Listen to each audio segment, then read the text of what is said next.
¿no? ¿Qué se oye más mamón? ¿Que se te subió el muerto o te dio una parálisis de sueño? Yo prefiero se me subió la muerte. A mí parálisis de Algo que se sueño. me suba mínimo. Bueno, es que... y que no sea el azúcar, güey. Sí, ni la presión. Sí, ni la- ¿Que en esa época eras o teólogo o astrónomo o alquimista? O borracho. Punto. Bueno. En términos de generación de conocimiento. O alcohólico. Y si tú juzgas a las demás personas porque están yendo al psicólogo, realmente el problema eres tú, no son las personas del entorno. Sí. Por supuesto que un psiquiatra nos va a ayudar, por supuesto que un psicólogo nos va a ayudar, pero nos va a ayudar más que la sociedad deje de estarnos criticando por absolutamente todo. Imaginen un lugar donde la entrada es fácil, pero la salida es casi imposible. Un sitio envuelto en misterio y temor, donde las paredes susurran desesperación y olvido. Los asilos psiquiátricos fueron la puerta del infierno, mazmorras de sufrimiento y desesperanza. Cada pasillo frío albergaba almas perdidas, atrapadas en un limbo de tratamientos crueles y aislamientos.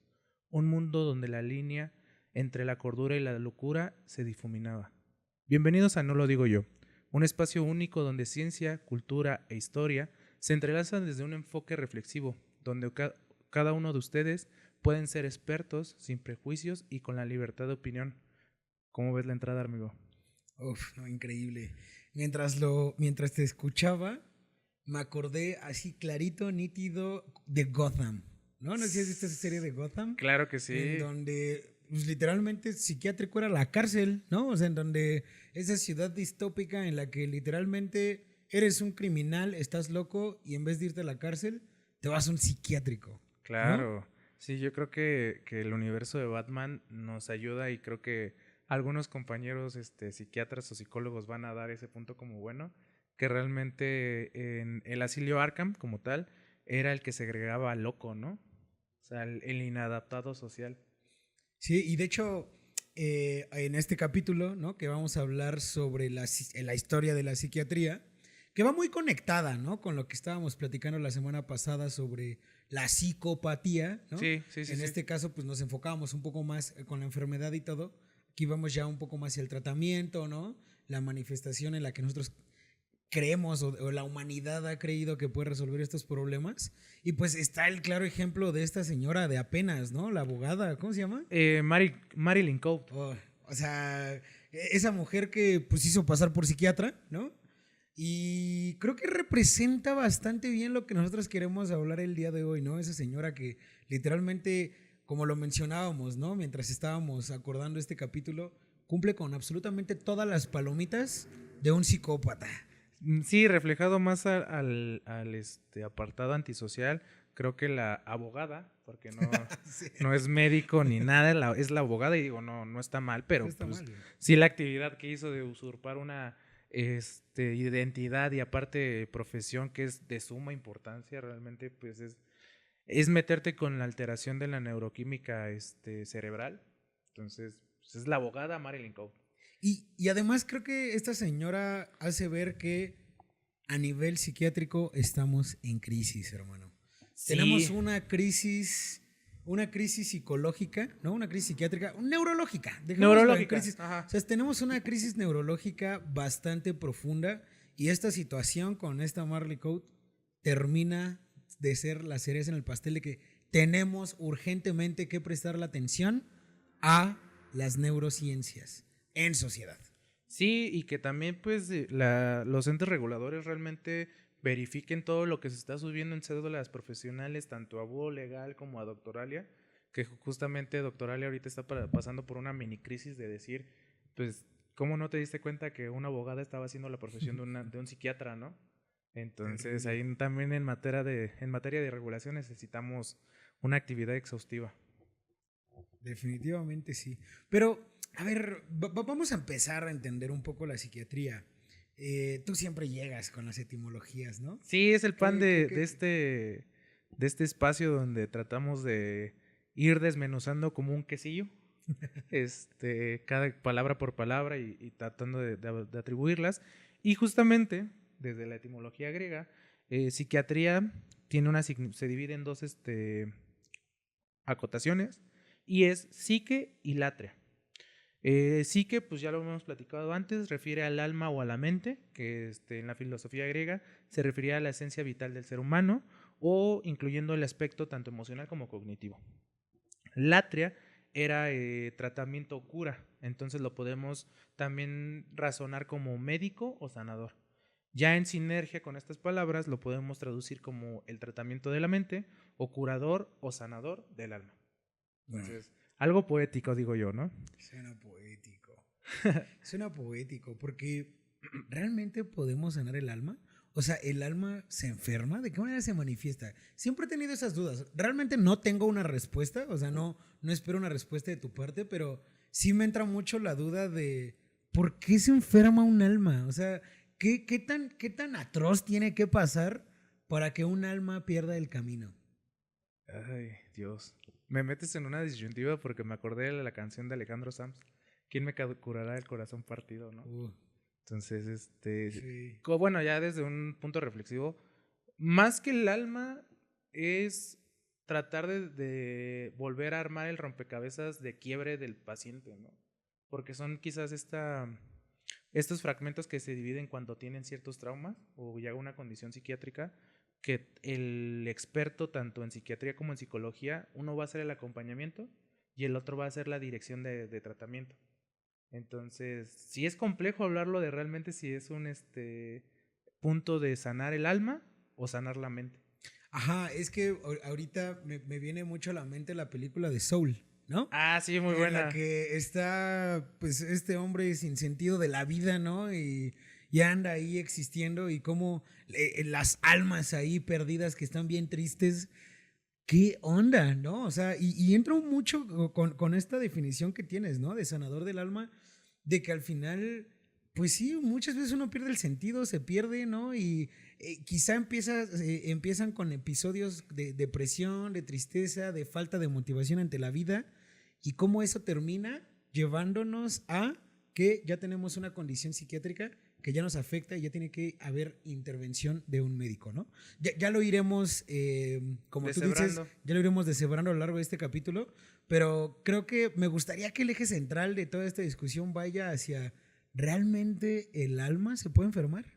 Sí, una pregunta bastante interesante. Realmente no me la esperaba de tu parte. Gracias por regalarme esta introspección. Porque justamente como lo platicas en la de Soul, yo creo que muchas personas, o no sé si te ha pasado, perdemos el sentido de identidad. O sea, a veces decía un amigo, navegamos como un barco sin destino, donde nada más Sí. tomamos que el viento nos empuje, Sí, ¿no? avanzamos sin Entonces, saber a dónde. vendados Sí. con una introspección más oscura, pero sí, yo creo que lo más relevante de este episodio va a ser o tratar también de que los oyentes tengan esta reflexión y respuesta de realmente la psiquiatría te ayuda a curar el alma o te ayuda a curar la mente, Ajá. ¿no? Porque pues al final del día tienen una etimología muy similar y que pueden significar lo mismo. Y para eso, tú, hermano, mejor que nadie, empieza a contarnos un poco sobre la historia de la psiquiatría. Pues para los orígenes de la psiquiatría, yo creo que podríamos comenzar con Mesopotamia, de estas primeras civilizaciones en sinergia con la egipcia. Creo que algo que hacemos aquí es empezar desde lo básico, tratar de comprender a las primeras civilizaciones y ir progresivamente platicando más avances, ¿no? Entonces, por ejemplo, Mesopotamia, los habitantes de esta civilización eran devotos a la naturaleza y para ellos la enfermedad era antónimo de salud. Ok. Se atribuía que las enfermedades contraídas por los habitantes eran una causa-efecto de sus acciones, traduciéndolas como un error o castigo, teniendo como consecuencia un castigo por los dioses, determinando quién se enfermaba o no. Esto se basaba en que sus acciones o devociones eran recíprocas al tipo de fe que le tenían a una deidad, ¿no? Si no me tienes tanta fe, te enfermo. Pero si me tienes mucha fe, te cuido. O sea, como una relación de protección divina, pero con una moneda de cambio, ¿no? Sí, Que era la claro. fe. Y, por ejemplo, por otro lado, los egipcios realizaban la documentación de la ciencia sobre el alma y los desequilibrios de las fuerzas espirituales. Ellos, más allá de comprender solamente la devoción hacia deidades, también decían como algo puede también tener un desequilibrio espiritual, pero reflejado a uno mismo. Ok. Y además, como estaban cerca del río Nilo, nacían con una comprensión de apreciar ciertas situaciones que quizás otros no. Espiritualmente ellos tenían un campo receptivo de apreciar fenómenos, no paranormales, pero sí fenómenos físicos y espirituales que otras quizás personas no las podían desarrollar.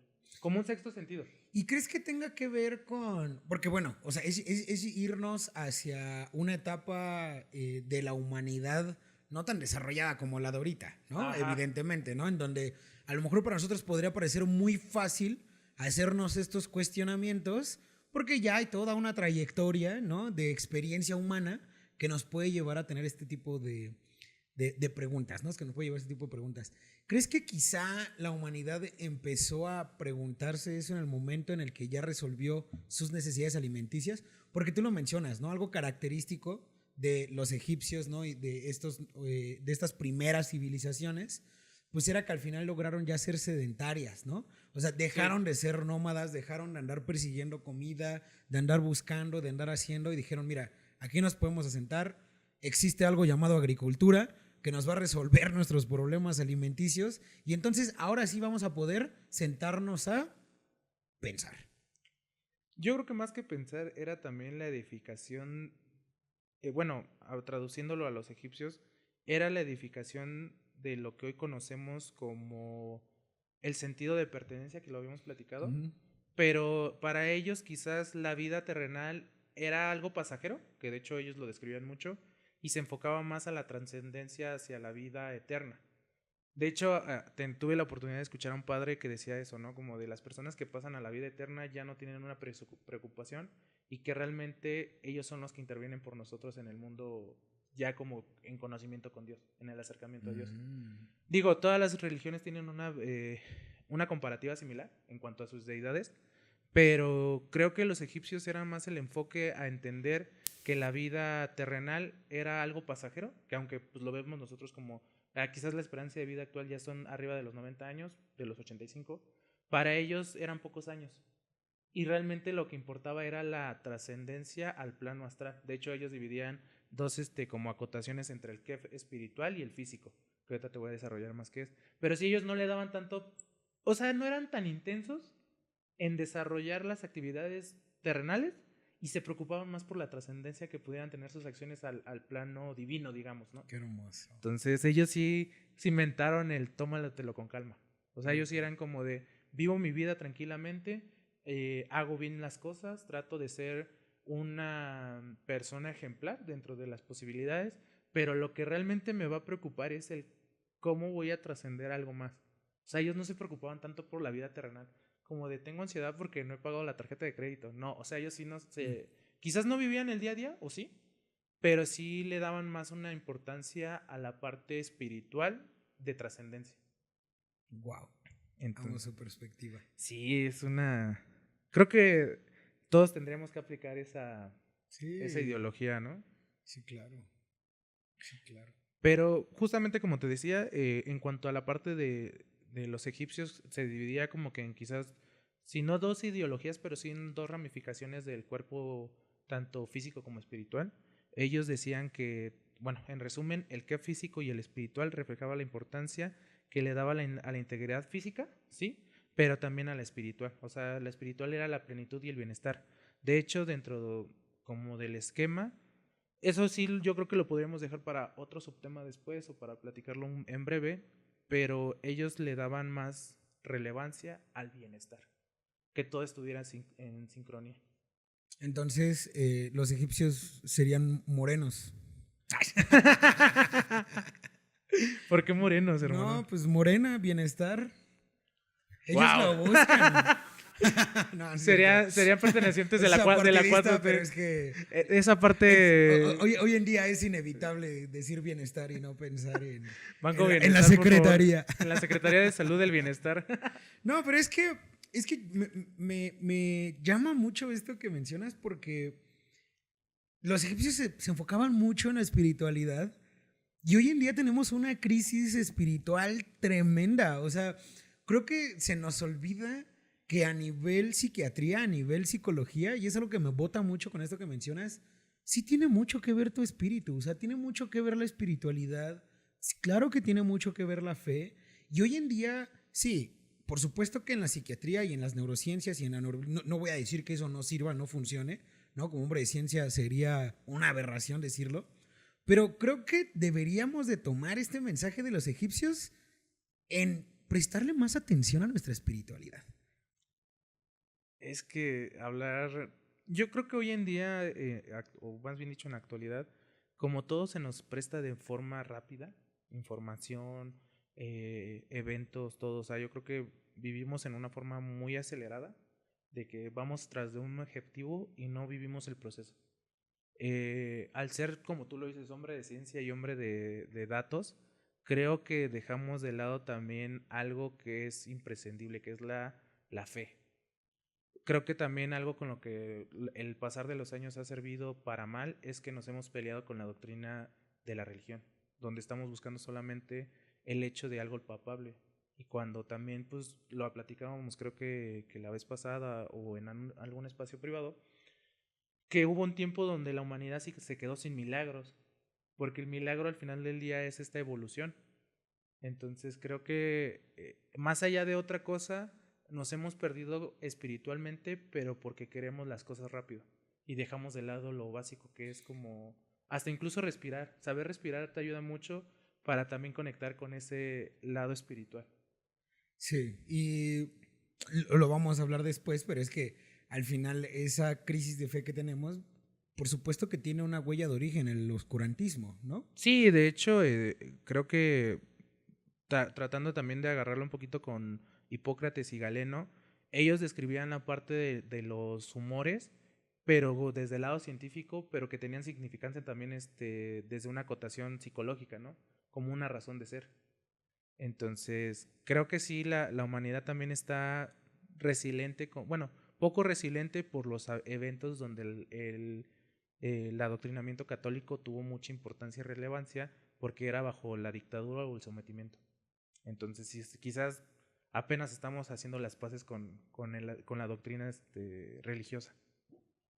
Pero ¿qué decían Galeno y Hipócrates? Hipócrates, Hipócrates lo que dijo como tal fue la introducción de los humores y Galeno fue la observación tanto de los humores, pero también le dio como un trasfondo entre el tratamiento de las enfermedades mentales. Mientras que uno describía 4 tipos de humores, el otro decía como de sí, puede haber un desequilibrio y por eso van a estar la presencia de los humores, pero también tiene que haber un aspecto social y el entorno de desarrollo, que justamente lo platicábamos en la semana pasada con las personas que sufren de psicopatías de la parte del trastorno antisocial, que su infancia, el entorno social catalizaron quizás los eventos que cometieron después. Pero creo que me gustaría abordar un poco más sobre este tema de los humores, Ujú. porque creo que sí reflejan algo bastante interesante y ciertas, ¿cómo decirlo? Por ejemplo, ¿no? Uno de los humores, pues, es la bilis, ¿no? La bilis, la negra y Y, la amarilla. ajá, y como, por ejemplo, con la bilis, hoy cuando una persona está así toda enojada, ¿no? Es como, ay, ya se le subió la bilirrubina a este carnal, ¿no? O está bilioso. O está bilioso, ¿no? O sea, porque al final Hipócrates como que sí hizo el intento de no estigmatizar, de estereotipar. Ajá. De Más bien. estereotipar o de lograr darle una manifestación física, ¿no? A una emoción, ¿no? Interna, a algo que sientes tú por dentro y que el cuerpo lo secreta y expulsa esto por tal. Hoy en día sabemos que, pues, por supuesto que la bilis no te genera enojo, ¿no? O sea, pero, tenemos una relación humorística entre que una persona enojada es biliosa. O ajá, enojona es biliosa, ¿no? Justamente por este apartado de que, bueno, Hipócrates describía 4 humores, que dentro de ellos estaba la bilis negra y amarilla, o como tal la bilis. Estaba también digamos como que la parte de la sangre, pero no me acuerdo bien del el dato. Creo que eso lo podremos poner bien en la caja de comentarios. Y el cuarto integrante, no me acuerdo, pero ahorita... eran las flemas, ¿no? Ah, la flema, justo. Es que no lo iba a decir como moco, pero no lo quería decir. Pero sí, la flema podría expresar también alguna alteración tanto emocional como biológica. Entonces era la aparición de las 4. Por ejemplo, la bilis la relacionaba con la depresión. Tanto la negra como la amarilla eran depresión o supresión de algo. La de la sangre como tal, que si había poco, hoy entendemos que si hay una hipovolemia en cuanto a nivel volumen sanguíneo, puede haber una depresión, pero no porque estés deprimido, sino porque no hay una poca oxigenación, Sí, claro. hay un choque hipovolémico y podemos entender otras situaciones dependiendo del grado de choque. Y la flema, pues hoy que es como el catarro, ¿no? Hoy entendemos que estamos deprimidos, pero no porque estemos deprimidos, sino puede ser catarro, puede ser influenza, COVID, o sea, muchas Puede derivaciones que estés enfermo. puede que esté enfermo, entonces, exacto, es como de, estoy enfermo, nada más, ¿no? Exacto. Entonces hay una supresión tanto a nivel inmunológico como a nivel de metabolismo, entonces sí tenía una correlación importante, pero no era tan estrecha con el lado psiquiátrico. Sí, o sea, nos ayudó a prestarle atención, ¿no? A que, pues evidentemente las emociones también influyen bastante, ¿no? En la salud de un paciente, Claro, ¿no? claro, O sí es sea, como si bien a lo mejor ahorita Hipócrates, pues sí, todo lo que dijo, pues no. Pero bueno, nos ayudó a ver que sí hay mucho de emoción en una enfermedad. Sí, de hecho, esto sí no lo digo yo, lo dicen los psiquiatras, Eso. que cuando hay una emoción reprimida, sí se puede trasladar o como en respuesta de en alguna condición, pues sí, de enfermedades, ¿no? Algunos dicen que si tienes como que ganas de gritar y que siempre te estás callando, empiezas con problemas respiratorios. O sea, sí hay un trasfondo quizás tanto, se le puede decir sistémico Ujú. ay, ¿cómo es la relación enfermedad perdón, emocional y enfermedad? Psicosomático. Ah, ok. A nivel Psicosomático. psicosomático puede haber algo ahí que pueda ser en respuesta de, ¿no? Y eso al final está en discusión, ¿no? Todavía. Sí, Yo, todavía. yo, yo realmente lo creo, ¿no? No sé si hubo en un capítulo que hablamos de esto o lo hablamos en privado, pero pues esta perspectiva de los 4 cuerpos, ¿no? Ah, sí. Que pues al final está el cuerpo mental, el cuerpo espiritual, el cuerpo emocional y el cuerpo Lo físico, físico. ¿no? Y cómo al final, si una persona va arrastrando algún trauma, algún problema, alguna situación, pues al final lo termina llevando a que pues la manifestación física, ¿no? La enfermedad como la conocemos, pues literalmente pues sí tiene que ver mucho con que a lo mejor hay una emoción reprimida, ¿no? Hay una falta de, no sé, ¿no? Es algo que al final, como te decía, sigue en discusión. Es una teoría al final Es del una día. teoría, ¿no? Que al final sigue encapsulada en esta parte de pseudociencia, en donde pues obviamente los científicos, ¿no? Los positivistas, ¿no? Esa gente pues definitivamente es, no, güey, ¿no? No estás enfermo porque estás reprimiendo algo, ¿no? Sí, no te dio cáncer porque estás mal con tu mamá, ¿no? Ajá, no, exacto, ¿no? Ellos dicen que evidentemente no, No. pero no lo sabemos, ¿no? Yo lo dejo sobre la mesa, yo sí creo en ello, ¿no? A pesar de ser, ¿no? Pero, pues bueno, eso ya es otra historia. No, y al final del día yo creo que también en las ciencias exactas, al final lo que buscamos es todas las vertientes de análisis que puedan converger en una posible respuesta. Entonces, tanto queremos entender aspectos básicos hasta aspectos más bien complejos, ¿no? Es entendible, ¿no? Y por ejemplo, hay otras cosas que no me voy a poner a hablar porque nos pueden funar. Pero creo yo que el que tú hables tan determinante, porque quizás tú lo entiendes así, de que alguna condición emocional va relacionada con algo en aspecto de enfermedad, sí hay quizás un trasfondo, sí puede ser en respuesta a qué, pero no lo puedes afirmar.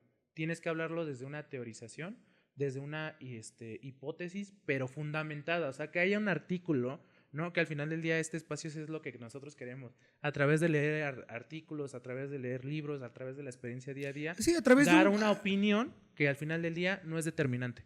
a través de un consenso, ¿no? Como el del avión, la Al venta del final, avión. sí, o sea, es que yo siempre he dicho, ¿no? El conocimiento es demócrata. Pues por supuesto que debe haber un consenso en donde la gran mayoría de las personas estén de acuerdo con la teoría, con la idea, y pum, sobre esa se trabaja, ¿no? Porque Exacto. también es claro, o sea, sí, la ciencia rige muchas cosas y a través de la ciencia hemos descubierto muchísimas cosas, Uh-huh. pero pues, o sea, no hay que perder de vista que al final fue un común acuerdo de una comunidad que dijo, este es el camino, ¿no? Y el hecho de que una comunidad grande haya dicho, este es el camino, no significa que haya otros caminos, ¿no? Sí, no, o sea, al final del día, no porque te lo dijo alguien, el camino es así.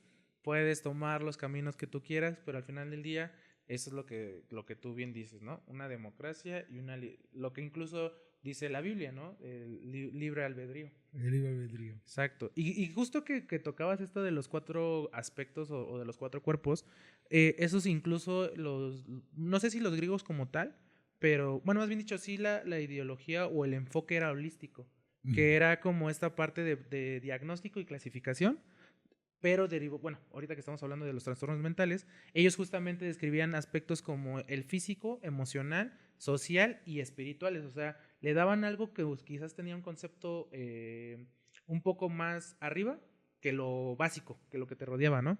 De hecho, Galeno nada más era la interconexión cuerpo y mente, y él describía los trastornos desde las pautas psicológicas como factores sociales que puede haber un estrés, que incluso hoy lo podemos ver también en un estrés oxidativo, ¿no? Mucho estrés genera un estrés oxidativo en tu cuerpo y por ende quizás puedan trastornarse algunos procesos metabólicos como neuronales. Entonces, realmente sí los griegos nos aportaron mucho enfoque a entender la razón de ser de ciertas teorías, pero más cultivado al raciocinio, o sea, que realmente hubiera la razón, no solamente un acotamiento tanto espiritual como religioso. Así había mucha vertiente de análisis que gracias a ellos hoy por hoy es el método científico, ¿no?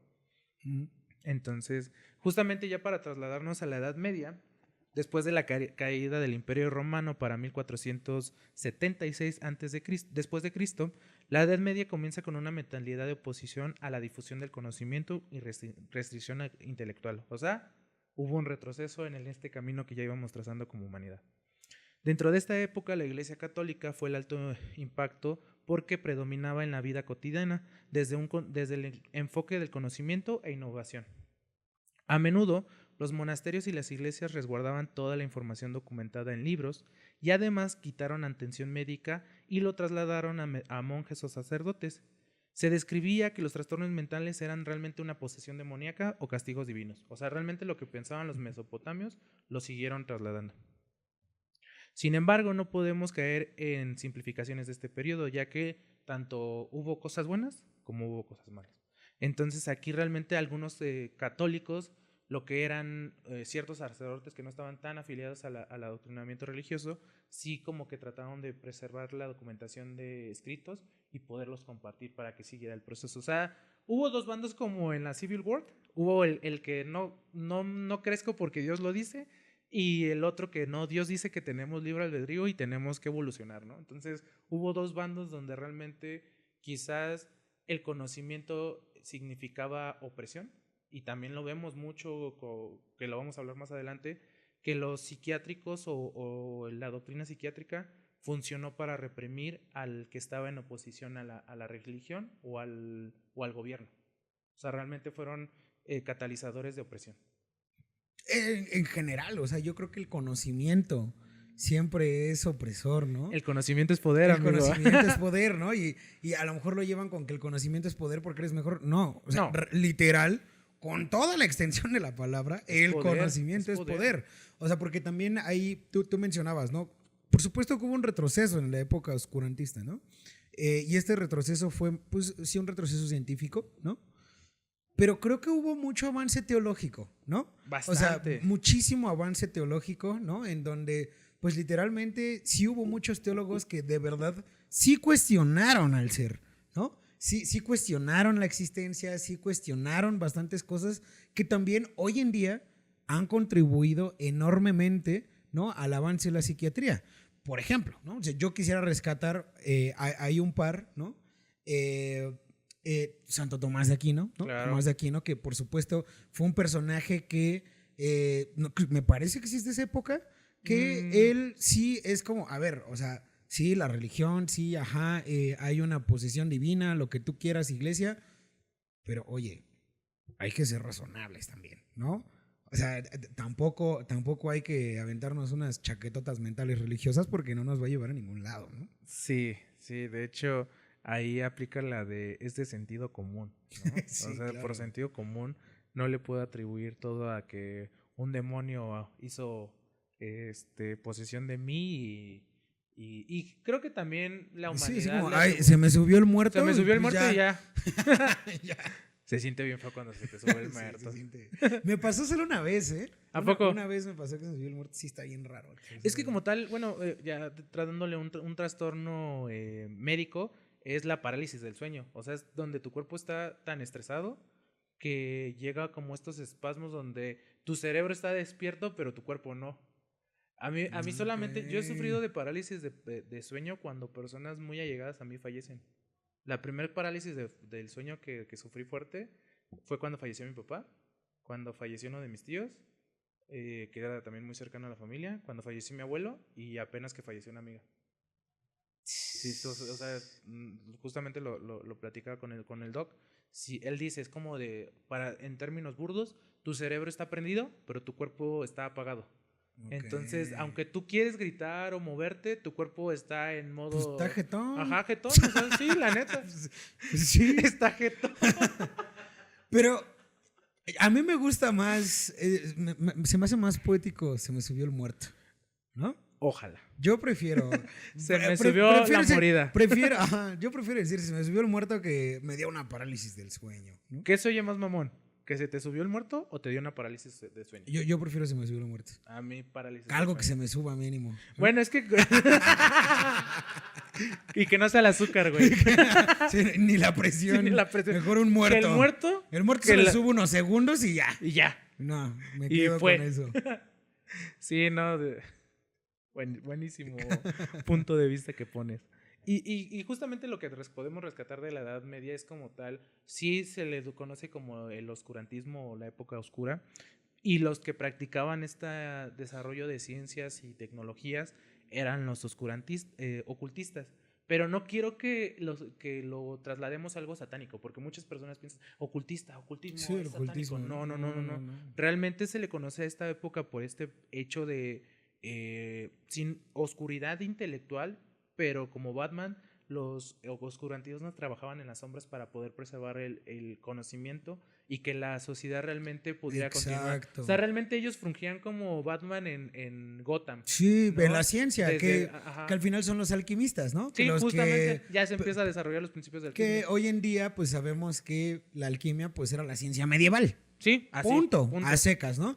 Y se le llamaba oscurantismo, que bueno, se le llamaba ocultismo, que eran ocultistas, no porque Sí, revivieran al diablo cada 3 segundos, No. sino porque pues mantenían en secreto todos esos avances científicos, porque pues evidente, que fíjate que le daban un enfoque muy teológico, ¿no? De nuevo, o sea, ellos realmente, la ciencia medieval sí tiene mucho este toque teológico profundo en donde una reacción química representaba, ¿no? La corrosión de un metal representaba el espíritu siendo purificado y entonces tenía un toque bastante teológico la ciencia en esa época, definitivamente. Sí, no, realmente podemos trasladarlo desde un proceso simple como la oxidación de un metal. Ellos lo describían como de, no, es que el metal está pasando por un proceso donde se Sí. está purificando y que Dios está... O sea, Sí, dices, era muy agarras lo fuerte. que tienes, ¿no? Yo creo que, Sí. que podemos decirlo como chiste, pero los ocultistas eran muy mexicanos. Agarraban lo que tenían, ¿no? O sea, el Sí. mexicano se caracteriza y creo que no quiero que lo veamos como desde un punto negativo, sino que el mexicano sí tiende a ser mucho de agarro lo que tengo por la necesidad, pero activo algo rápido, ¿no? Ujú. Por ejemplo, algo que tú platicabas en el espacio de Inquicia era el origen de la enchilada, ¿no? Y que traslada justamente esta necesidad del chilango o del mexicano por tener algo mediático de comer, ¿no? Ya Sí. después ahí hiperveculamos al episodio, pero es eso, yo siento que los ocurrentismos, bueno, perdón, el practicante de esta ideología era, tengo rápido a la mano un conocimiento y lo voy a tratar de describir porque es lo que yo entiendo.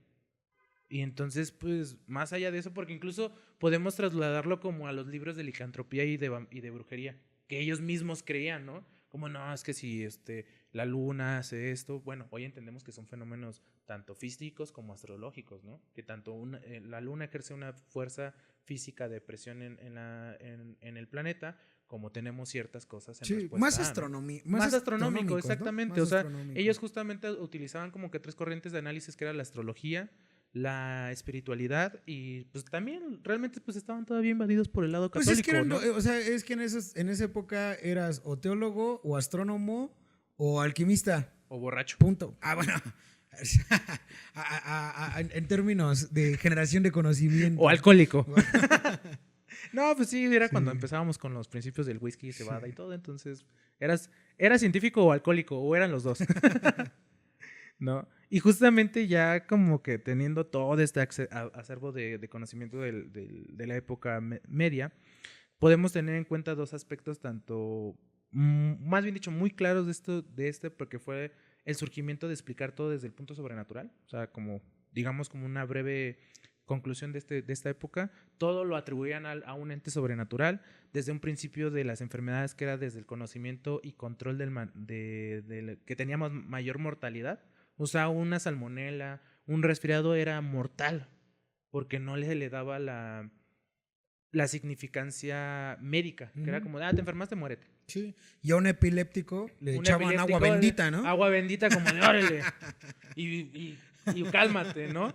Sí, o sea, era más como desde lo que tengo a la mano, pues lo uso. Y es entendible, ¿no? Quizás en algunos años van a decir, oye, se trataban el cáncer con metiéndote químicos. Oye, oye, a un epiléptico en la calle le metían un trapo para que no se mordiera, ¿no? O sea, algo que dices, quizás en unos 100 años nos vamos a ver como esa época, sí, ¿no? Sí, claro. Vamos claro. a ser los nuevos medievales. Es de hecho es que esto que mencionas, es algo que Thomas Kuhn en uno de sus libros, él es un historiador de ciencia, y él en uno de esos libros justamente toca ese detalle que tú mencionas, ¿no? Que es muy triste que los científicos de ahora piensen que la ciencia medieval o que la ciencia que se hacía hace siglos digan que no es ciencia.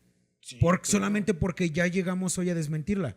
Por supuesto que era ciencia, pero era la ciencia de esa época con sus herramientas, con sus condiciones, y llegaban a sus conclusiones, ¿no? Entonces es como el hecho de que hoy sepamos que no es realidad no significa que entonces ya es pseudociencia y bye. No, respeta a la historia de la ciencia y respeta que la ciencia ha evolucionado con la humanidad, ¿no? Sí, el avance científico es recíproco a la edad del planeta, ¿no? Exacto. O sea, al final del día lo vemos quizás desde un punto también crítico, donde si decimos, bueno, las prácticas de antes eran inhumanas, ¿no? Pero imagínate que igual en otro espacio, muchos años después, incluso donde ya no se ha grabado, sino solamente un chip en el cerebro, diga, hace 100 años se metían cloro cuando hubo COVID, ¿no?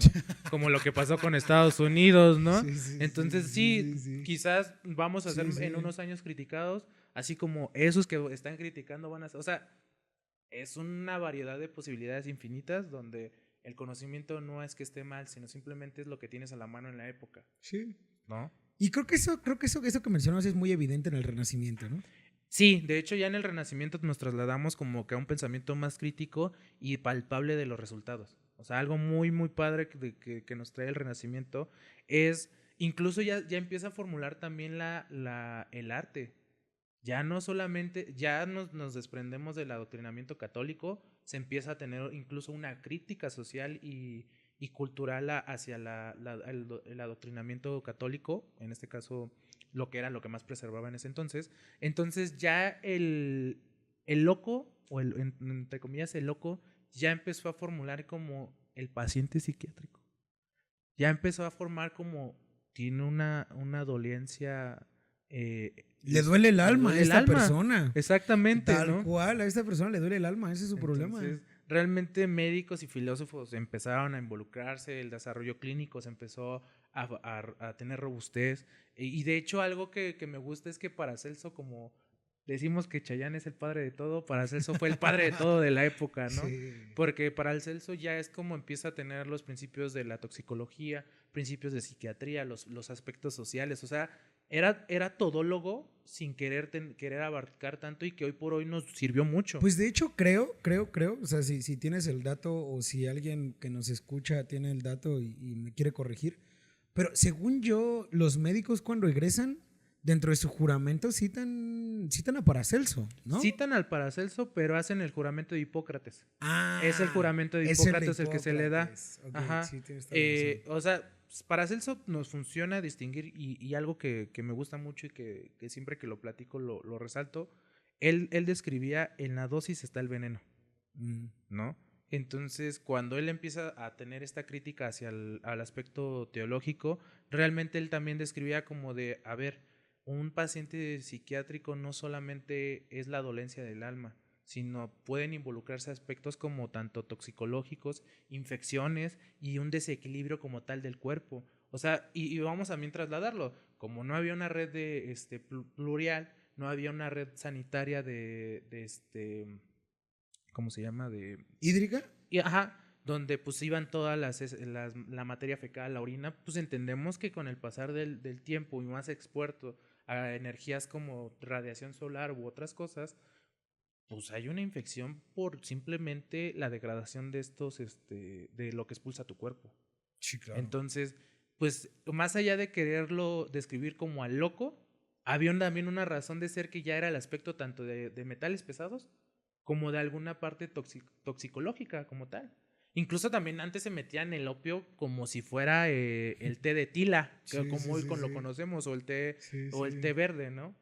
Entonces hay que entender que más allá de otra cosa, pues realmente sí Paracelso fue la razón de todo, porque él sí describía aspectos que quizás la humanidad le daba como un significado menor. Como, me estoy tomando algo de la calle, no pasa nada.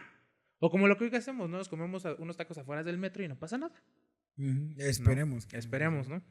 Porque pues sí hay mucha gente que muere de Helicobacter pylori por eso, ¿no? O E. coli en aguas residuales, es como ¿no? que, o gente que ya tiene hepatitis C, ¿no? Y anda ahí. No, es la B, ¿no? La infección. ¿O es la A? ¿O es que son tres? No, la C es la que es por infección por de ITS, transmisión más sexual. bien por ETS. Ajá. ¿Es ETS o ITS? Antes ITS, ¿no? era ETS, pero el poli dijo, no, eso es de nosotros. Eso es un examen exclusivo de los extraordinario, alumnos que tienes que cambiar el nombre. Lo patentamos nosotros. ETS es de los polis. Es que antes se le llamaba enfermedad de transmisión sexual, ¿no? Pero pues realmente pues, no es una enfermedad, es una infección. ¿no? Entonces pues se cambió a infección de transmisión sexual. Okay. Con lo cual estoy completamente de acuerdo, ¿no? Pues al final son infecciones. Y es que al final también hay varias, por ejemplo, el sífilis, ¿no? Sí, que la gripe del amor, amigo mío. O sea, es que te afecta completamente al cerebro, o sea, realmente bueno, ya cuando el sífilis llega parte neurológica, ya. Exacto, o sea, es de esas. Y antes, por ejemplo, cuánta infectadera de sífilis no había en esa época y cuánta gente que se volvió loca no fue simplemente porque tenía sífilis y lo llevó a la demencia, ¿no? De hecho, un caso muy sonado fue el de Al Capone, o sea, pues a él le da sífilis por obvias razones. Por obvias razones. Era consumidor del servicio más antaño, entonces pues no había no había una educación sexual, no había un sinónimo de protección. No había simicondones, ¿no? Simi, si nos estás escuchando, pedimos patrocinio porque somos unos hombres de ciencia. Somos hombres alfa. Somos hombres alfa. Ya te hicimos un espacio publicitario de nada. Sí, no, o sea, realmente Al Capone pues terminó en su disque mansión ya nadando entre sus heces fecales de las pinches sífilis que ya tenía en el cerebro. O sea, realmente justamente queremos con este capítulo entender que no, el loco no pasó a ser nada más porque estaba loco, sino había muchas vertientes de análisis donde había sífilis, había metales pesados, o sea, justamente la gripe del amor. Sí. Incluso, digo, se traslada muy fuera del tema principal, pero había mucha radiación por tanto productos que tenían radio, que tenían mercurio, que tenían arsénico y que pues por ende era la absorción sistémica a nivel piel que llega a torrente sanguíneo, ¿no? Entonces hay que entender esos aspectos que era todo. Y era cuando la urbanización estaba empezando a emerger, justamente, ¿no? Entonces, sí, por supuesto que iba a haber muchísima gente con problemas, ¿no? O sea, por supuesto. Antes era por eso, ahorita es por nuestro modo de vida en el que estamos, que estamos continuamente en un estrés y todo, ¿no? Pero en esa época, pues el estrés era justamente por todas las condiciones deplorables a nivel urbano, ¿no? Y que quizás hoy también pues siguen habiendo situaciones de estrés por metales, ¿no? Y hoy lo entendemos, ¿no? Sí, claro, ¿no? Claro. Sigue teniendo el mismo fundamento. Pero algo que también yo creo que se nos olvidó es la alimentación de esa época. Y que creo que el siguiente caso que vamos a platicar es bastante... Es el claro ejemplo de la alimentación. Justamente, y de las también de las regulaciones sanitarias en alimentos. O sea, tanto en elaboración, almacenamiento y distribución, ¿no? Entonces, para la época de 1692, que justamente estamos entre el Renacimiento, en la entonces colonia Massachusetts, se suscitaron una serie de eventos donde 3 mujeres comenzaron a manifestar extraños síntomas y el jurado determinó que era posesión demoníaca. Elizabeth Paris, Abigail Williams y Anna Putnam comenzaron a presentar extrañas manifestaciones tales como sonidos guturales frenéticos, convulsiones y el habla en otros idiomas no reconocibles. El veredicto que imputó el tribunal por 7 jueces fue brujería, donde 20 personas acusadas por brujería fueron ejecutadas y al menos otras más encarceladas. Sin embargo, no se tienen datos precisos de quiénes fueron los detractores por la parte médica, pero sí del gobernador de ese entonces de Massachusetts, Gouverneur Williams. El juez, de pasar a ser partícipe de los juicios, detractó su postura por toda la evidencia documentada y carente de pruebas en las acusaciones. Una de las hipótesis que suscitaron tiempo después fue que en la época la dieta básica y más predominante era el pan de centeno. Sin embargo, al no tener correctas prácticas de almacenamiento de este insumo, la propagación de entes micóticos era más habitual. Una especie de hongo que proliferaba en el pan de centeno era Claviceps purpurea. Este hongo parásito es causante del ergotismo. El envenenamiento por ergotismo propicia un producto alcaloide que causa convulsiones, espasmos muy violentos y que en el paciente empieza a tener una serie de problemas que encajan con los síntomas que se describía por posesión demoníaca. De hecho, las condiciones atmosféricas que se presentaron en 1991, que tenemos el récord en algunos artículos, fue que propició la catalización de proliferación del agente micótico, ya que en el invierno pasado de 1690 fue muy agresivo, muy intenso, y para verano, por ende, fue muy húmedo. Entonces, fue la incubadora perfecta para que proliferara este ente micótico. Claviceps purpurea. Así es, ¿cómo ves? Pero fíjate, está bien chistoso porque, o sea, ¿cómo quiero que valoremos otra cosa, ¿no? Hoy en día que estamos hiperconectados, podemos saber qué es lo que está pasando en este preciso momento en cualquier parte del mundo. Claro. ¿Por qué digo esto? Esto de estas personas en Massachusetts que se enfermaron por ergotismo, ¿no? Por Claviceps purpurea, tuvieron exactamente el mismo problema por ahí de los 1200, ¿no? En Europa, y fue una enfermedad terrible en el que, pues la gente pobre antes, ¿no? Sí. En esa época, pues comía pan de centeno. Hoy en día, pues carísimo, el pan de centeno está carísimo. Oye, Bimbo, no inventes, ¿no? Bájale. Bimbo, si estás escuchando este podcast, por favor, échanos la mano. En 1200 el pan de centeno estaba barato, padre. Era la comida de nosotros los pobres y ahorita... Era un centavo de libra lo que costaba. ¿Qué onda? O no sé cuánto. ¿Cuánto es un centavo de libra? ¿Quién sabe? ¿Qué, unos 10 pesotes? Sabrá Dios, la verdad. Vamos a dejarlo en más o menos, eran 10 pesos. Más o menos. Perfecto. Pero en esa época, pues la gente pobre solamente comía pan de centeno, ¿no? Pero de repente empezó a haber una epidemia, o sea, tal cual fue una epidemia. Fue una epidemia en esa época, en donde mucha gente murió, porque estaban comiendo pan de centeno, justo como tú dices, del ergotismo, y es que esta bacteria, este hongo tiene algo muy peculiar, que pues produce ergotamina, ¿no? O sea, que es el alcaloide, que es el alcaloide producto, que ¿no? te empiezas a alucinar terriblemente. De hecho, no sé si sea posible que hay una pintura bastante increíble en donde se ve la flor del pan de centeno así toda muerta y se ve como hay peces nadando y una persona así siendo carcomida. No, porque además ese es otro tema, ¿no? O sea, estás alucinando todo el tiempo porque pues evidentemente tienes al hongo allá adentro que está sacando toda esa ergotamina para que tú estés alucinando, pero como sigues comiéndolo, pues literalmente pues ciertas rutas metabólicas se bloquean y empiezan a haber problemas y entonces pues las extremidades empiezan a quemar, ¿no? De hecho, a esa enfermedad, al ergotismo, en esa época le llamaban el fuego de San Andrés. Y era el fuego de San Andrés porque pues la gente sentía que se estaba quemando. O sea, imagínate tú como persona que estás infectada por el pan de centeno, ¿no? Que literalmente quemando, ¿no? te estás volviendo loco, o sea, porque estás alucinando, pero además sientes cómo te está, pues, de repente ves tu mano y ya se le cayó un dedo, ¿no? O sea, Mamá, me siento raro. Mamá, me presioné al revés. Chavita, ayúdame. sí, no, pues, imagínate. Y de hecho, algo, un dato curioso ahí es que San Antonio Abad, ¿no? Él empieza a crear como hospitalitos para cuidar a esa gente en su demencia, ¿no? Y que se murieran. Y él tuvo la visión de que, pues era como, ok, creo que el pan de centeno es el problema, a todos los enfermos les voy a empezar a dar pan de harina, ¿no? Sí. Y pues esa fue la solución, ¿no? Pero, o sea, qué chistoso que 400 años después hayan tenido exactamente el mismo problema, pero del otro lado del mundo, ¿no? Sí. En Massachusetts, ¿no? Entonces, qué chistoso. O sea, esa historia me parece increíble.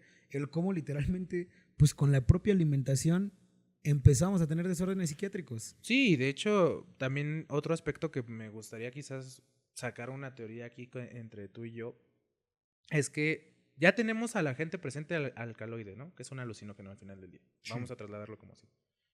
Entonces, échate las formulaciones de algunos elixires y también ungüentos a base de opio y belladona.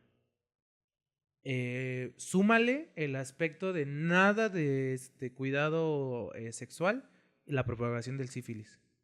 Entonces tenemos muchas quizás teorías que incluso también pues las chicas pueden haber sufrido de una sífilis que empezaba ya a llegar a la parte neuronal. Tenemos también pues quizás ya por el aspecto social, solamente al ser un tribunal de puros hombres, el machismo relacionado en que solamente fueron enjuiciados el sector femenino.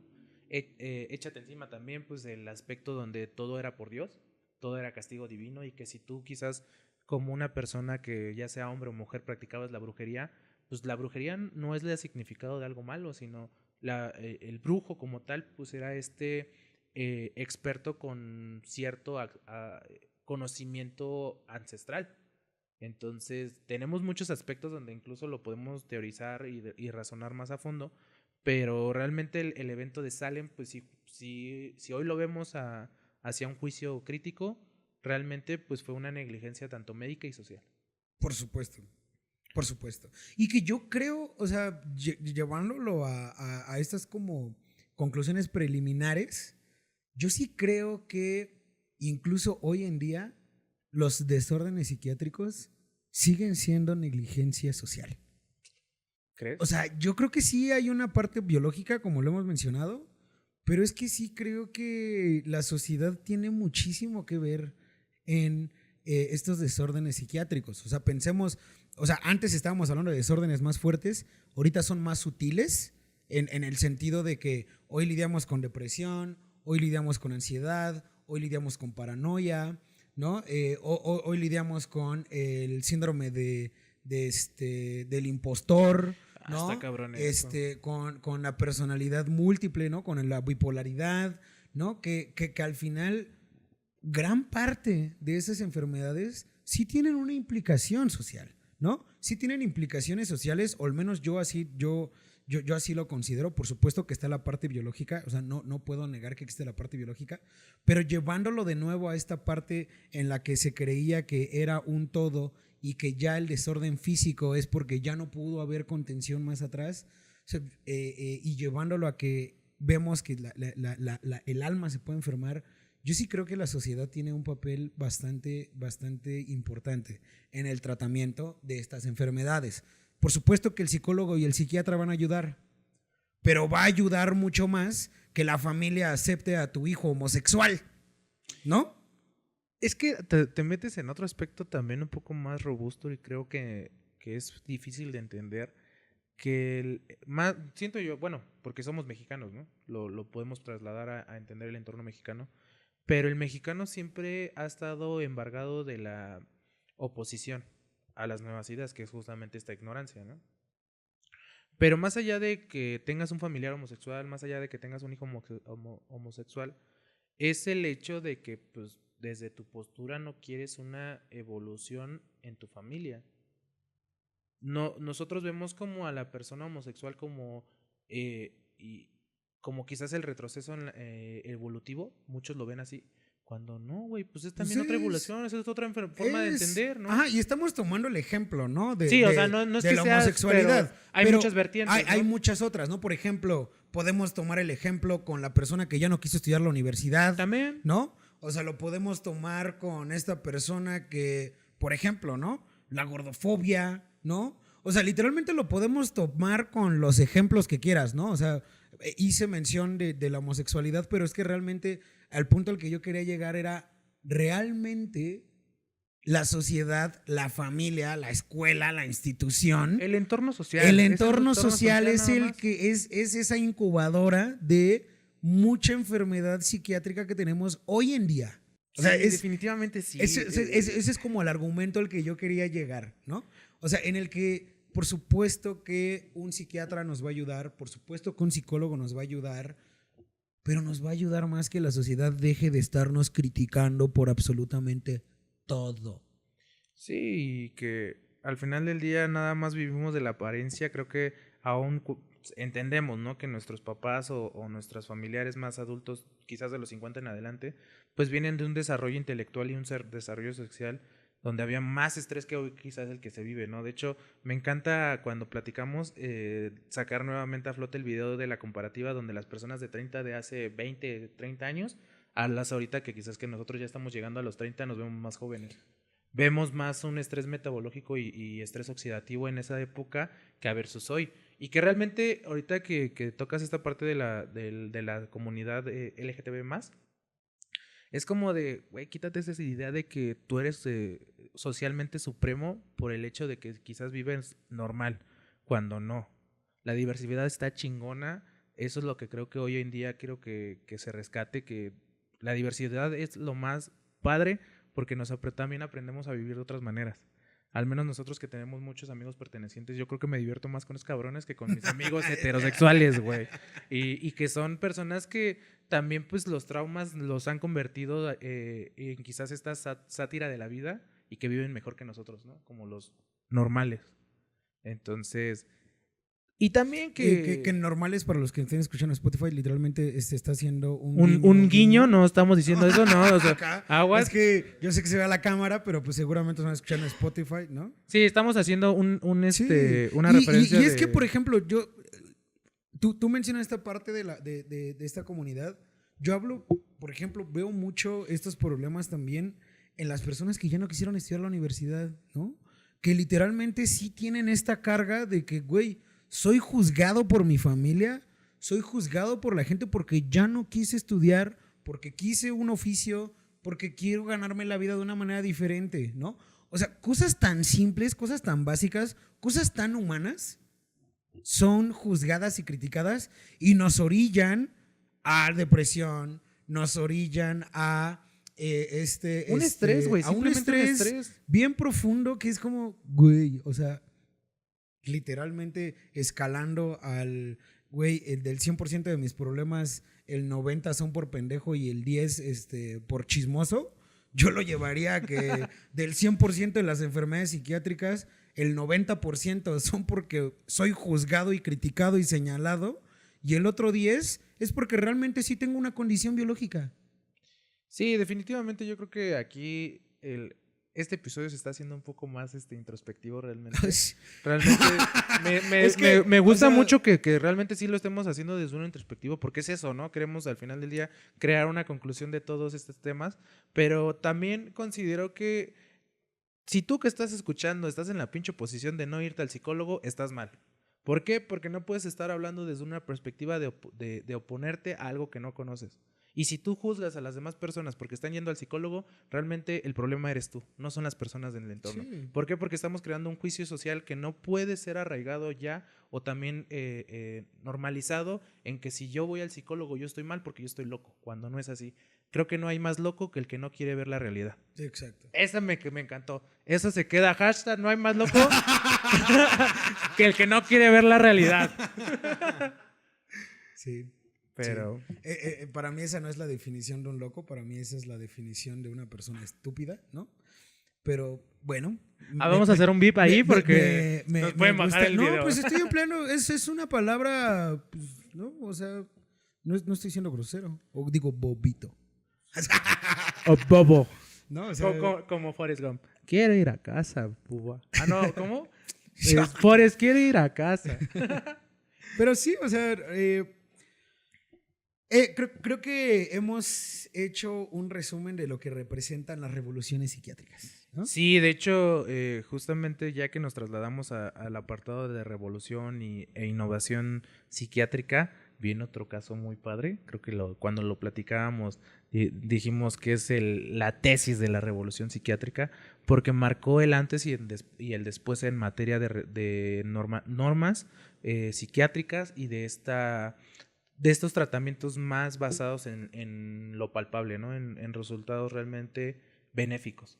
Y es que ya trasladándonos justamente, digo, a mí siempre me ha gustado hablar del victoriano porque es la época donde se desarrollaron muchas cosas, tanto positivas como negativas, pero fue la tesis realmente del desarrollo científico. No lo podemos menospreciar porque realmente, como tú lo dices, creo que toda evolución científica también marca errores y pues desafortunadamente va a cobrar vidas, ¿no? Pero el victoriano marcó algo muy padre y es que para 1887 Neville Beale, que era su nombre creado como para el personaje que desarrolló esta investigación, que realmente era Elizabeth Seaman, se metió como paciente psiquiátrico en un asilo que estaba ubicado en Nueva York, que era justamente este manicomio para mujeres que se llamaba Blackwell's Island, y que realmente pues no era una persona que tenía alguna condición psiquiátrica, sino que se hizo pasar por una persona con esta condición para documentar y crear el artículo que revolucionó esta parte, ¿no? De hecho, estuvo a lo largo de 10 días y el objetivo como tal era exponer lo que nadie se atrevía a contar. O sea, justamente cuando les di la introducción de que el manicomio o el asilo fue las puertas del infierno, es que pues, realmente sí lo fue, o sea, vemos al ente psiquiátrico o al asilo. De hecho, otro también el cómic muy muy relevante en la historia de Batman es el de Asylum, donde es como un poquito más victoriano el desarrollo tanto ilustrativo como de la época, donde el asilo era el ente del diablo, donde albergaba a los personajes más icónicos de Batman, pero creo que esa obra también ilustra el concepto de la locura. Más allá de loco, la locura que lleva a estos tratamientos inhumanos, a este tipo de condiciones deplorables para el paciente psiquiátrico. Y es que ella, por ejemplo, lo que documentó y expresó en el artículo es que había tanto abusos físicos, emocionales y sexuales a las pacientes femeninas. La alimentación estaba contaminada, te la daban en estado de putrefacción, había agua contaminada con heces fecales y orina, los tratamientos eran ortodoxos y negligentes. Y de hecho el artículo que ya después se publicó por esta Elizabeth ayudó bastantemente para el aspecto del debate social y público. Realmente sí llevó a la mesa en crear leyes, normas que protegieran al paciente psiquiátrico. Pues es que lo que mencionas del Blackwell Island, Blackwell Island. Creo que es el origen de las políticas públicas en materia de psiquiatría, ¿no? O sea, como que ahí sí ya empiezan a preocuparse y empiezan a tratar de una manera humana, ¿no? Sí, ya se empieza a tratar como debe de ser al paciente psiquiátrico. Exactamente, ¿no?